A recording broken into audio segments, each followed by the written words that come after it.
Hace algunos 2 o 3 días, el acontecimiento más grande que pudimos escuchar fue que realmente por primera vez en la historia, desde hace 76 años, Irán lanza directamente misiles en contra de Israel. Lo había hecho a través de sus proxies, pues a través de Hezbollah, a través de Hamas, de los Houthis en el Yemen, de ISIS, etcétera, etcétera, pero nunca directamente. Y ahora Irán se atreve a desafiar a Israel mandándole, bueno, estamos hablando de casi 350 drones que son suicidas, o sea, drones que iban directamente a caer en tierra de Israel, misiles de cruceros y balísticos, cohetes desde Irán, repito, pero al mismo tiempo los lanzó también Hezbollah y los lanzaron desde el Líbano y los lanzaron desde el Yemen, los Houthis. O sea, Israel se enfrenta por primera vez en 76 años y después de ser atacado por Hamas de la tierra de Gaza, con una confrontación impresionante que realmente podríamos decir, si juntáramos todos los misiles, escuchemos esto, si se juntaran todos los misiles que se enviaron a Israel, repito, 350 drones, misiles, cohetes, serían más de 600 toneladas de materiales explosivos. Nos podemos imaginar 60 toneladas de materiales explosivos lloviendo sobre la nación de Israel. Y cualquiera podría decir, ¿verdad? Como todos ustedes escucharon, cuando Estados Unidos previno a Israel diciéndole que habían sido lanzados esta cantidad de explosivos, pero que iban a durar pues como 3 o 4 horas en llegar, porque tenían que atravesar Arabia Saudita y tenían que atravesar Irak. Entonces, en este lapso de tiempo, pues Israel ya estaba preparado, él siempre ha estado preparado. Desde el 1948, cuando se fundó el Estado de Israel, Israel ha estado preparado para cualquier ataque que pudiera recibir, menos el del 7 de octubre, que realmente ahí se los tomó por sorpresa, y esto lo van a explicar posteriormente, después de la guerra en contra de Hamas, por qué fue que los sensores no trabajaron en la franja de Gaza y por lo cual se infiltraron más de 1,000 terroristas de Hamas a la tierra de Israel. Entonces, es increíble de qué forma el 99%, vuelvo a repetir, el 99% de estos 60 toneladas de explosivos, de estos 350 drones, fueron interceptados. Esto es un milagro que solamente Dios lo pudo hacer. Uno solo cayó en Israel, uno solo de los 350 drones, y cayó cerca del sur, cerca del Mar Muerto, y fue la explosión que causó antes de caer, que lastimó a una niña. Fue la única víctima, gracias a Dios, de todo este lanzamiento de cohetes y este ataque que lanzó Irán, una niña que le cayó un poco de hierro sobre su cabeza, y fue lo único que se pudo prever que realmente pudiera lastimar a una persona. ¿Qué es lo que vimos aquí? Una superioridad aérea, operativa, tecnológica y de inteligencia de una coalición unida, porque se unieron a Israel, Francia y aún la misma nación de Jordania, que es árabe. Bueno, sabemos que en el siglo XX Jordania y Egipto fueron las dos naciones árabes que por primera vez firmaron un pacto de paz con Israel. Entonces, estamos viendo algo impresionante, porque quiero leerles en primer lugar Jeremías capítulo 31, versículo 35 en adelante, donde Dios hace una promesa a la nación de Israel y dice así. Cierrame la puerta. Jeremías 31, versículo 35. Escuchamos esta promesa porque al mismo tiempo hemos escuchado muchas críticas. He escuchado inclusive a líderes cristianos decir lo siguiente, que completamente desinformados, ¿verdad? Porque esto es absolutamente, es una tragedia que suceda esto dentro del cristianismo, diciendo, es que Irán se está vengando del ataque de Israel. Es que esto es una venganza porque pues en la embajada hace 2 semanas de Irán en Siria, pues se lanzaron unos drones tremendos Israel y pues se nos olvida, o a estas personas les podemos contestar, que Irán tiene bombardeando Israel, aunque no directamente como en esta vez, ya desde el siglo pasado, a través, repito, del grupo de Hezbollah, de Hamas ahora el 7 de octubre, porque todos estos grupos terroristas son financiados por Israel. Así que estas personas que están diciendo y alegando que esta fue una venganza de Irán porque Israel atacó su embajada en Siria, etcétera, etcétera, es absolutamente, completamente, ¿verdad?, jalado de los pelos, porque esta información pues no es correcta. Así que tenemos que entender el trasfondo de todo para no desinformarnos. En medio de todo esto, quiero aprovechar para poder confrontar ahorita, en este momento, los tiempos que estamos enfrentando para poder responder cómo podemos enfrentar los tiempos finales. ¿Cuál debe ser la posición de los cristianos ante tantos eventos, que la invasión a Ucrania, que el eclipse solar?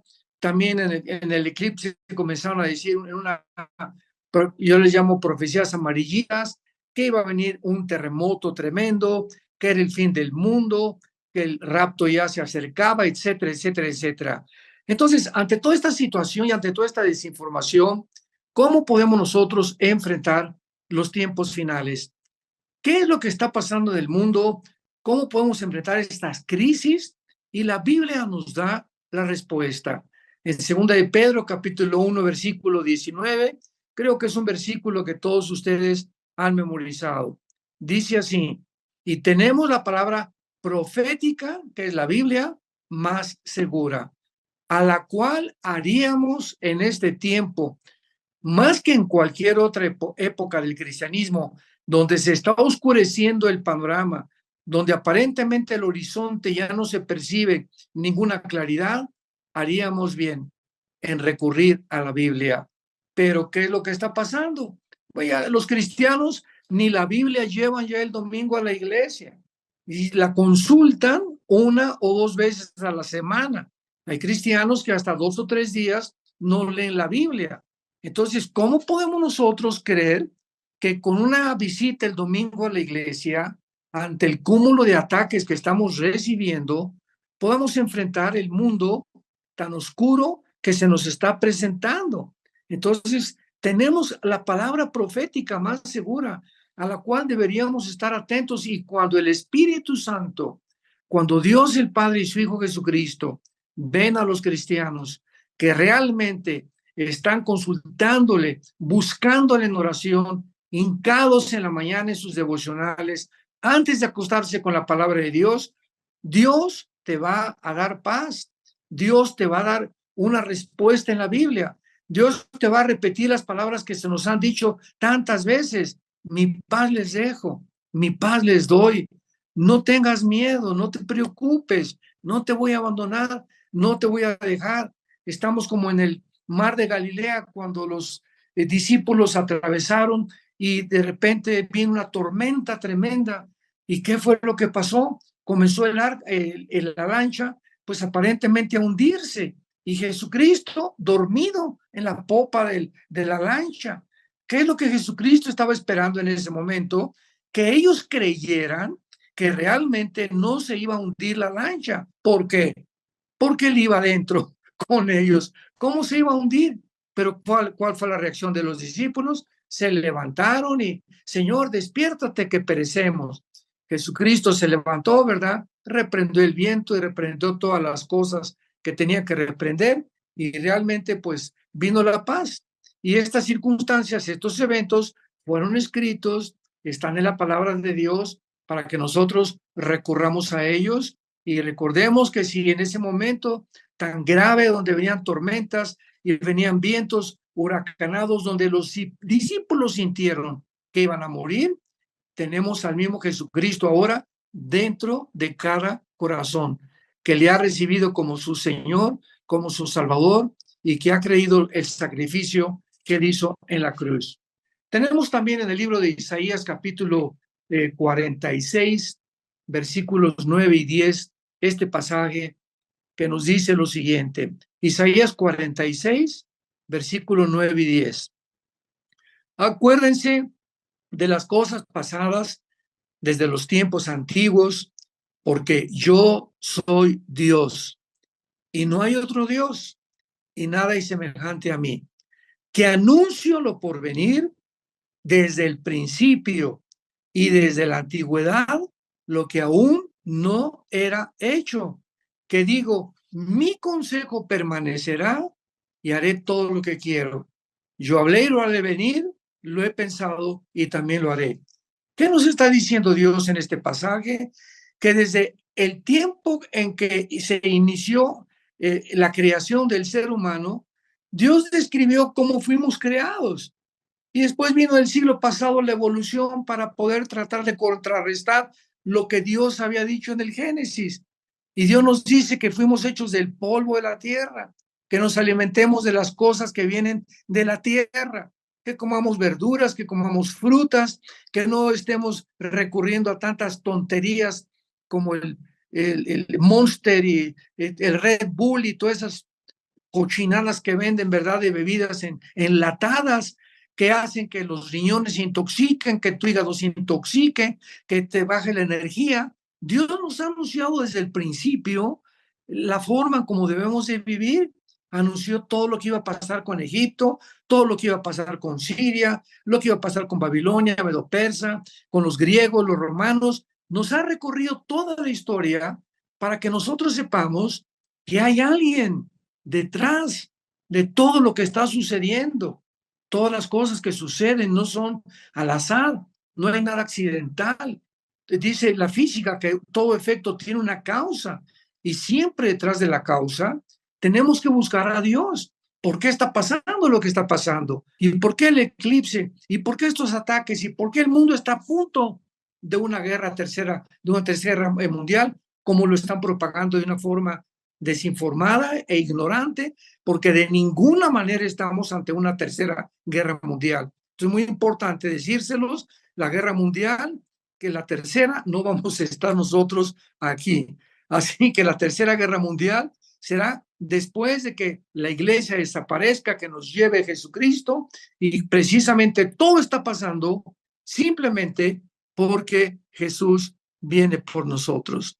Entonces las cosas se tienen que poner de mal en peor, nada va a mejorar, y nos habla por qué está pasando estas crisis, porque Jesús ya no tarda en venir por nosotros. ¿Estás tú preparado para encontrarte con tu Dios? Entonces, todo esto lo tenemos que comprender a la luz de la Biblia. Las cosas no están sucediendo al azar.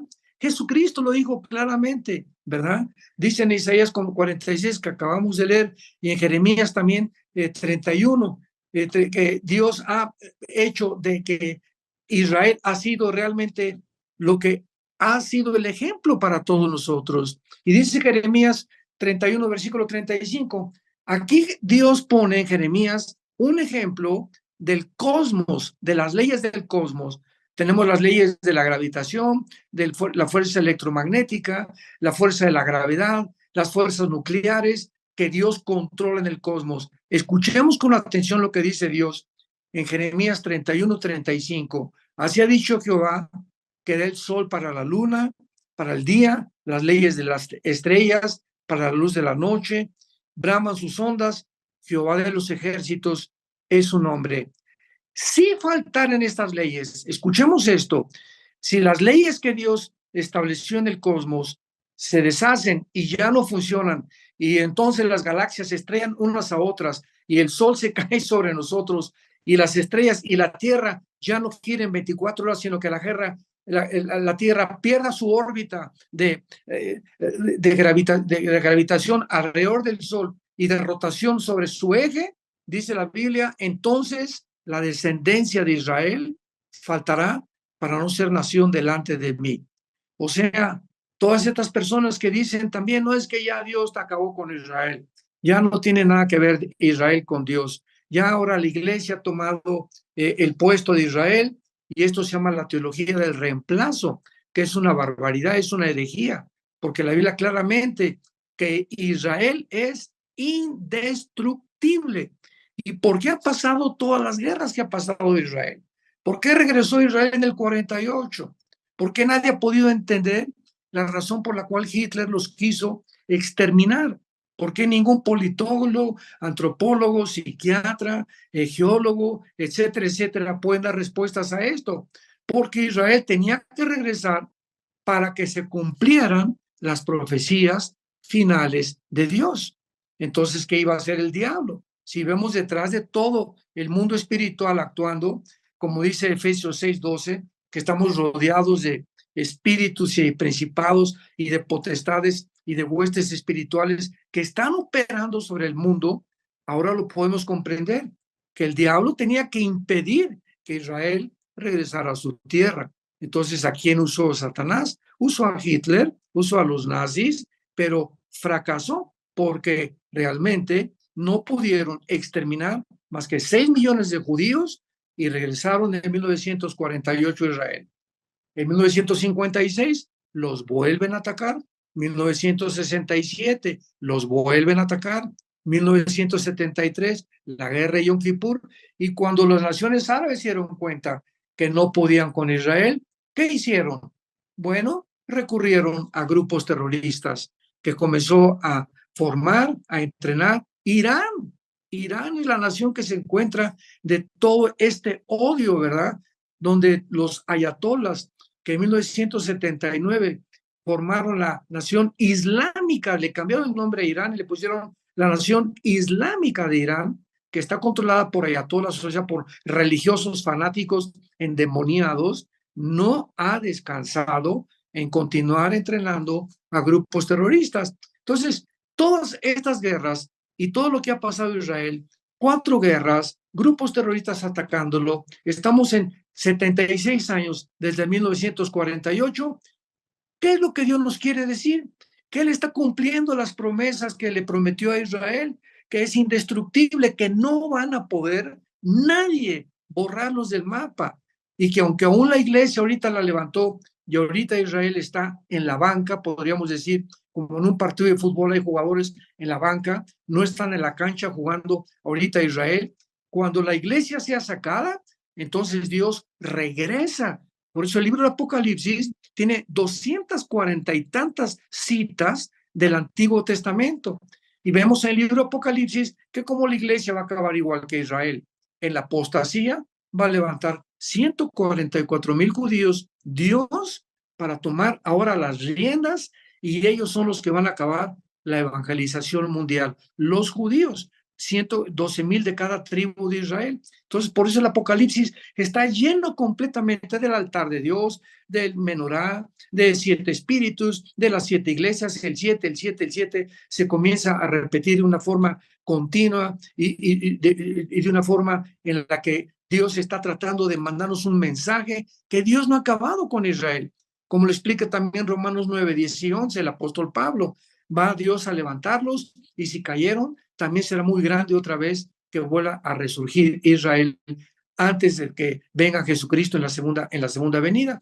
Entonces, todo esto, si no lo captamos, si no lo entendemos, nos vamos a desanimar.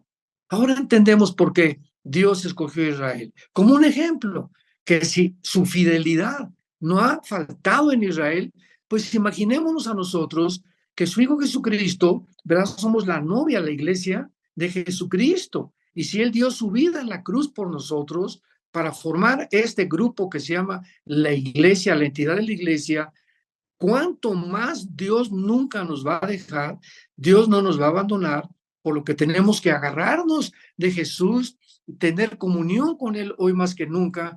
Repito y enfatizo esto y siempre pongo mucho énfasis en esto, no separarnos de la Biblia. Todas las mañanas nuestros devocionales, estudios, estudiar, estar escuchando videos de diferentes personas, ¿verdad? Para que podamos entender que separados de Él, ¿qué cosa? Juan 15, versículo 5, nada podemos hacer. Entonces, todas estas crisis, ¿qué es lo que están? ¿Para qué nos sirven? Para acercarnos a Dios. Torre fuerte es el nombre de Jehová. A él correrá el justo y será levantado. ¿Qué es lo que está diciéndonos Salomón? Dios es como una torre alta, grandísima. Y haz de cuenta que nos están persiguiendo y estamos viendo por todos lados corriendo. ¿Qué vamos a hacer? Vamos a entrar a esa torre y vamos a subir. Y ahí estaremos protegidos por Dios, porque Él es el nombre, la torre fuerte, que es nuestro refugio, nuestro amparo, nuestra fortaleza en todas las tribulaciones. Ahora bien, veamos en estos tiempos finales qué podemos nosotros hablar o qué podemos decir o qué podemos hacer acerca de las profecías que tenemos que se están cumpliendo. Bueno, se está cumpliendo que muy próximamente se va a formar un orden económico mundial que ya está desarrollándose en el Foro Económico Mundial. Ya Europa está tratando de unirse, ya el Medio Oriente se encuentra ardiendo, la economía en Estados Unidos está por caer tal vez este año. Todo el continente americano donde tú y yo vivimos está completamente de izquierda, el comunismo está influyendo de una forma tremenda. Multimillonarios, multitrillonarios les llamaría yo, como David Rockefeller, George Soros, Bill Gates, que es un grupo de hombres, empresarios que forman agencias no gubernamentales donde no tienen que ver nada con la política. Ellos están influyendo en la política, influyendo en las Naciones Unidas, en la Organización Mundial de la Salud, para poder realmente controlar ellos las naciones como lo están haciendo. Entonces, este multimillonario como George Soros, Bill Rockefeller, están vertiendo, pero trillones de dólares en el continente americano para influir y que pongan énfasis los países, México y todos los demás, en la ideología de género, que en las escuelas primarias les enseñan a los niños el sexo para debilitar la familia, para debilitar el matrimonio, que es la institución más santa y más sagrada que Dios ha formado. Entonces, todos estos ataques tenemos que entenderlo. ¿Por qué es la familia? ¿Por qué es el cristianismo? ¿Qué es lo que el diablo está tratando de hacer? ¿No? Pues acabar con todas las ideas judio-cristianas, tratar de quitar todos los códigos de ética y moral que la Biblia nos ha dejado